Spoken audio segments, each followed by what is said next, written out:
इंसान की जिंदगी इम्तिहानों से भरी हुई है। कभी गरीबी, कभी बीमारी, कभी लोगों का जुल्म, कभी अपने ही दिल की बेचैनी। और ऐसे हर हाल में ईमान को जिंदा रखने वाली एक ही चीज है, सब्र। इस्लाम हमें रोने से नहीं रोकता, तकलीफ महसूस करने से नहीं रोकता, लेकिन सिखाता है कि हर हाल में अल्लाह से नाराज ना हुआ जाए। सब्र क्या है? सब्र का मतलब यह नहीं कि इंसान को दर्द नहीं होता। सब्र का मतलब है दर्द होते हुए भी अल्लाह पर भरोसा बनाए रखना। जो इंसान सब्र करता है वो शिकायत नहीं करता, वो गुनाह की तरफ नहीं भागता, और वो अल्लाह की रहमत से मायूस नहीं होता। कुरान में सब्र की अहमियत अल्लाह ताला कुरान में फरमाते हैं, हमेशा ही अल्लाह सब्र करने वालों के साथ है। सोचिए, जब पूरी दुनिया साथ छोड़ दे तो भी सब्र करने वाले के साथ अल्लाह खुद होता है। रसूलुल्लाह सल्लल्लाहु अलैहि वसल्लम का फरमान हदीस। रसूलुल्लाह सल्लल्लाहु अलैहि वसल्लम ने फरमाया, मोमिन का हर हाल उसके लिए भलाई है। अगर उसे खुशी मिले तो शुक्र करता है और ये उसके लिए भलाई है, और अगर उसे तकलीफ पहुंचे तो सब्र करता है और ये भी उसके लिए भलाई है। ये दर्जा सिर्फ मोमिन को मिलता है। सब्र की 3 बड़ी निशानी। 1, इबादत पर सब्र। नमाज में पाबंदी, गुनाह छोड़ना, सही रास्ते पर टिके रहना, क्योंकि सही रास्ता आसान नहीं होता। 2, मुसीबत पर सब्र। बीमारी, गरीबी, रिश्तों की तकलीफ, ताने, बेइज्जती। यहां सब्र का मतलब है, ऐ अल्लाह, मुझे तकलीफ है लेकिन मैं तुझसे नाराज नहीं हूं। 3, गुनाह से बचने पर सब्र।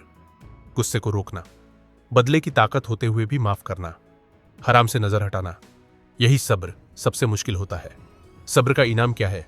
अल्लाह फरमाते हैं, सब्र करने वालों को उनका बदला बिना हिसाब के दिया जाएगा। बिना हिसाब यानी इतना कि इंसान खुद हैरान रह जाए। एक बहुत गहरी बात, दिल में उतरने वाली। कभी कभी इंसान कहता है, मैं कब तक सब्र करूं?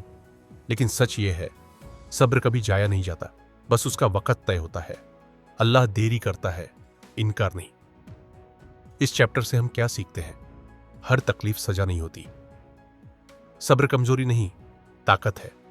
अल्लाह सब्र करने वालों को कभी नहीं छोड़ता। जो सब्र करता है वही आगे बढ़ता है। अगर आज आपकी जिंदगी में कोई ऐसा दर्द है जिसका हल आपको नजर नहीं आ रहा, तो याद रखिए, सब्र करने वाला कभी हारा हुआ नहीं होता। सब्र की गहराई।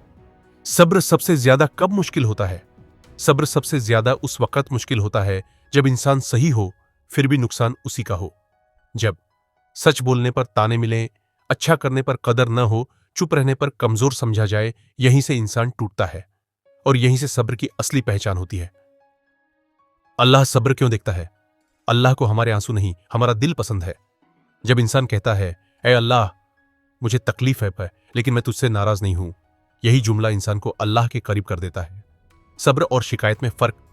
दर्द महसूस करना, सब्र के खिलाफ नहीं रो लेना, सब्र के खिलाफ नहीं, लेकिन अल्लाह से नाराज होना, तकदीर पर सवाल उठाना, यह सब्र के खिलाफ है।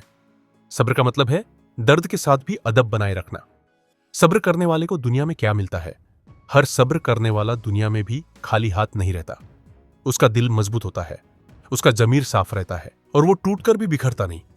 यही वजह है कि सब्र करने वाला इंसान देर से सही लेकिन दूर तक जाता है। एक दिल को छू लेने वाली बात, कभी कभी अल्लाह हमारी हालत नहीं बदलता बल्कि हमारे अंदर सब्र रख देता है, और यही सब्र हमारी सबसे बड़ी नेमत बन जाता है। अगले चैप्टर में हम जानेंगे, शुक्र सिर्फ अल्फाज नहीं होता बल्कि एक नजरिया होता है। कभी नेमत मिलने पर शुक्र कैसे किया जाए और कभी तकलीफ में भी शुक्र क्यों जरूरी है। शुक्र इंसान की जिंदगी में बरकत कैसे ले आता है, इसी का बयान अगले चैप्टर में होगा। आप अपनी जिंदगी की सबसे बड़ी नेमत क्या मानते हैं? दिल से सोचिए और कमेंट में एक ही लफ्ज लिखिए, अल्हम्दुलिल्लाह।